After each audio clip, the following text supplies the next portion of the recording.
இது ரொம்ப ரொம்ப முக்கியமான விஷயம். சரி, நீங்க சொல்லிட்டீங்க. அது எப்படி செய்வது?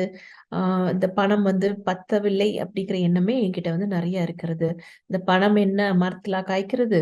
அப்படிங்கிற ஒரு ம விஷயம் என்கிட்ட that is money is scares. எல்லார்கிட்டயும் எல்லாம் இல்லை அப்படிங்கிற எண்ணமே நெறைய கிட்ட இருக்குது. அதாவது ம் பணம் இல்லை, நேரம் இல்லை, அன்பு தேவையானவ இல்லை, உணவு இல்லை, அந்த அன்பு இல்லை. இந்த விஷயமே நிறைய இல்லை, இல்லை, இல்லை என்கின்ற விஷயமே இந்த உலகத்துல நிறைய நேரம் இருக்கு. அப்ப அந்த இல்லை, இல்லை, இல்லை என்கின்ற விஷயத்தை பற்றி திரும்ப, திரும்ப, திரும்ப பேசும்பொழுது, அதற்குத்தானே நாம் வலு கொடுத்து கொண்டிருக்கிறோம். அது அவர் கேட்கும் கேள்வி. அதனால எப்பொழுதுமே அந்த இல்லை, இல்லை என்கிறதை விடுத்துவிட்டு, அதை உருவாக்குவதற்கு என்னென்ன செய்ய முடியுமோ, அந்த கான்சியஸ் நம்ம நம்ம தனிப்பட்ட கான்சியஸும் சரி, அந்த குரூப் கான்சியஸ்னஸ் இருந்தாலும் சரி, அதற்காக அந்த விஷயத்தை நாம் மாற்றுவது என்பது ரொம்ப ரொம்ப முக்கியமான விஷயம்.